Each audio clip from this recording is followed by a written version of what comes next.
নমস্কার বন্ধুরা, দু চায়ের হেসেলে আপনাদের জানাই স্বাগত। আজ আমি আপনাদের সাথে শেয়ার করব বাঙালির একটি অত্যন্ত প্রিয় খাবার ইলিশ মাছ ভাপা। চলুন তবে আমরা এই ইলিশ মাছের ভাপা কিভাবে বানাই সেটাই একবার দেখে নিই। এখানে আমি প্রথমেই ইলিশ মাছগুলোকে ভালোভাবে ধুয়ে লবণ হলুদ মাখিয়ে রেখেছি। আর তারপর এই ভাপা বানানোর জন্যে যে মশলাটা আমার লাগবে সেটা আমি রেডি করে নিচ্ছি। এখানে আমি 1 চামচ সাদা সর্ষে, সাথে দিয়েছি 1.5 চামচ পোস্ত, আর দিয়েছি 5 থেকে 6টা কাজু। আর এর মধ্যে আমি দিয়ে দেব সামান্য পরিমাণে জিরে। আপনারা চাইলে এই জিরেটা নাও ব্যবহার করতে পারেন।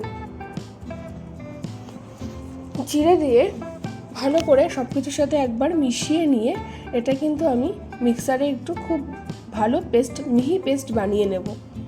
আপনারা চাইলে এটা শিলের মধ্যেও কিন্তু বেটে নিতে পারেন। জল ঝরানো হয়ে গেলে এবার এটা আমি মিক্সারের মধ্যে দিয়ে দেব।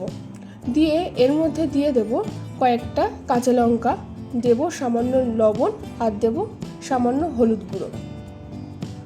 আপনারা কিন্তু এখানে লঙ্কার কম বেশি করতেই পারেন, যে যেমন ঝাল খেতে পছন্দ করেন সে সেরকমই ঝাল দিতে পারেন। সব কিছু দিয়ে একটা মিহি পেস্ট কিন্তু আমি বানিয়ে নেব। মিহি পেস্ট বানিয়ে নেওয়ার পর এর মধ্যে দিয়ে দেবো আমি 2 চামচ মতো টক দই, আর দেব সামান্য চিনি। এবার তারপরও একবার কিন্তু আমি এটা পেস্ট করে নেব।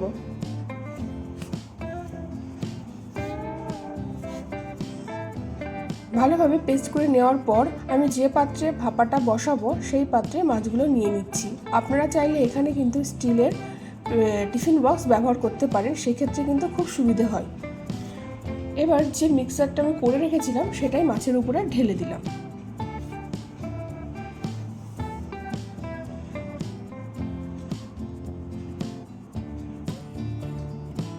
এবার এর মধ্যে আমি এক এক করে দিয়ে দেব স্বাদ মতো নুন, দেব পরিমাণ মতো হলুদ। এখানে আপনি বলে রাখি, লবণ হলুদ যেহেতু মাছের গায়ে মাখানো ছিল আর এই মিক্সারে কিন্তু সামান্য লবণ দেওয়া আছে, তাই একটু খেয়াল করেই লবণটা দিতে হবে।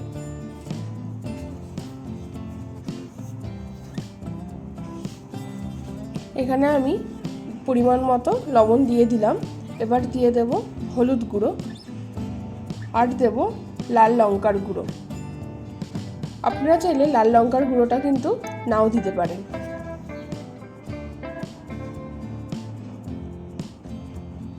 আর এইভাবে ভাপা বানিয়ে খেয়ে দেখবেন, অসাধারণ হয় খেতে।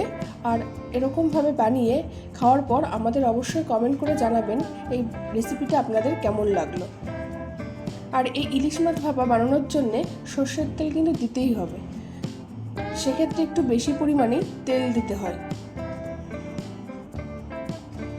তেল দেওয়া হয়ে গেলে সমস্ত মাছের গায়ে মশলাটা সুন্দর করে মাখিয়ে নেব।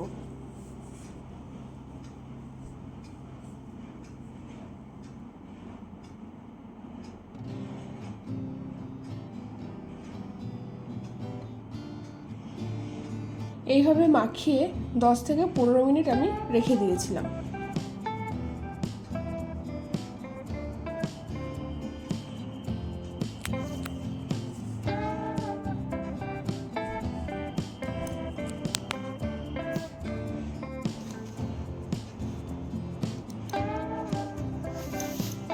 সমস্ত মাছের গায়ে ভালোভাবে মশলাটা মাখিয়ে নিয়ে এটা কিন্তু এবার আমি ভাপে বসিয়ে দেব।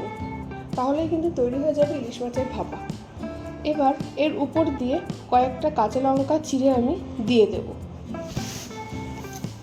আমার একটু হলুদটা কম মনে হচ্ছিল বলে এখানে আমি আরও একটু হলুদ গুঁড়ো ব্যবহার করলাম।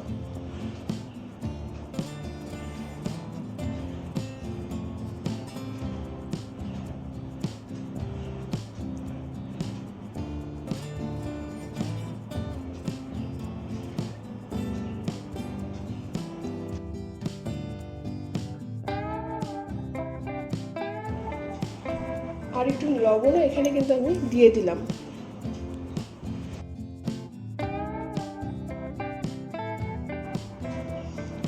আর এখানে যে মিক্সারের বাটিটা ধোয়া জলটাও কিন্তু আমি এই মাছের মধ্যে ঢেলে দিলাম।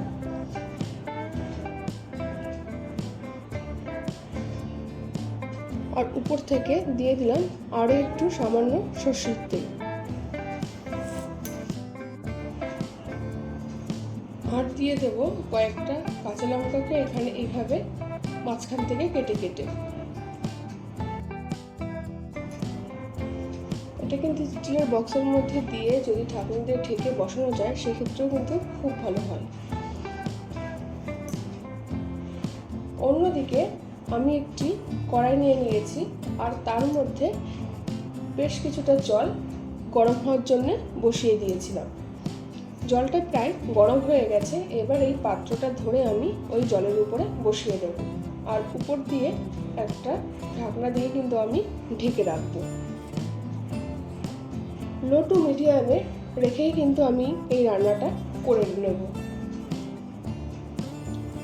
বেশ খানিকক্ষণ পর দেখুন যখন সব মশলাগুলো তেল থেকে ছেড়ে আসবে তখনই কিন্তু বুঝতে হবে যে আমাদের ইলিশ মাছটা কমপ্লিট হয়ে গেছে, তৈরি হয়ে গেছে আমাদের ইলিশ মাছ ভাপা। আপনাদের এই রেসিপিটি কেমন লাগলো অবশ্যই আমাদের সাথে শেয়ার করবেন এবং ভালো লাগলে অবশ্যই আমাদের চ্যানেলটিকে সাবস্ক্রাইব করবেন।